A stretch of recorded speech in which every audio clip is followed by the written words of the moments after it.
This is John Ridge speaking. This speech is on the Hermitage debate assignment, explaining my thinking and how it has changed regarding removal and Cherokee sovereignty and why, as well as disputing the notion that Cherokee sovereignty necessarily means remaining within the confines of Cherokee homelands. My fellow Cherokee, I find us here today in a state of confusion. We cannot be certain what our future holds, but with frequent and passionate debates over land ownership between America and us, stemming from the likes of the Treaty of Hopewell, the Compact of 1802, and others of that sort, I believe many of us have forgotten what should be most important to us, our identity. However, in this time of crises, it is completely understandable for the state of our identity to raise a few questions. How are the Cherokee? I hear the wind murmur each morning. Our status is undeniably the worst it has been in generations, and it seems as though the struggle intensifies every time I feel the morning's breeze crest my face. It's as if the gale that so effortlessly gave us life's breath has been just short of exhausted within the past few decades. It feels like ages ago we were able to live just as we are, without giving it a single thought. Now those times are mere memories. We have tried to acclimate to the American culture for their satisfaction, yet they still encroach upon our land and hope for our demise.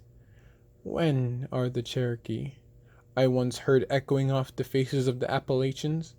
Initially, it struck me as an odd question, but after rumination, it became as clear as the light that peeked between the mountain tops. We know our beginnings all the way back to the great buzzard and his endeavors in the mountains there yonder, but it frightens me to speculate that we may also know our end in the near future. Yes, I do advocate our exodus, because I worry that in due time, staying will lead to our annihilation.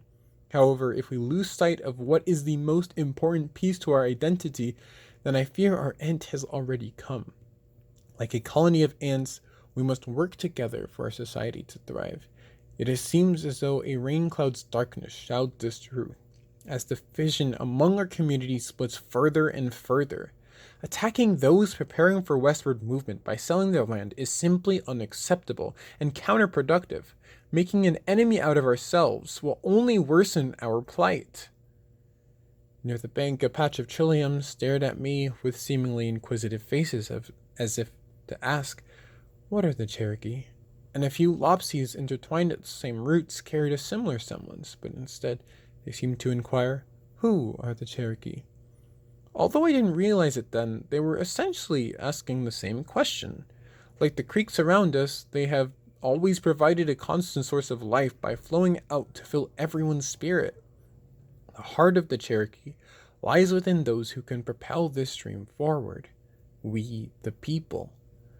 We, the people, must recognize when our head has been plunged deep into the water before it is too late for us to lift it up so that our wind may give us life again. We, the people, must recognize that the hand is not the enemy of the leg. Fighting each other only damages us all even more. And we, the people, must recognize that it matters not where we be, as long as that place allows us to be us, simply free. So much has been taken away from us by the Americans, and as well as by some of the people who stand here today. However, if we let that continue on both accounts, then all of our perseverance and desperate efforts to prevail will be all for naught, because we will have become reduced to a tributary that has lost its path back to its river.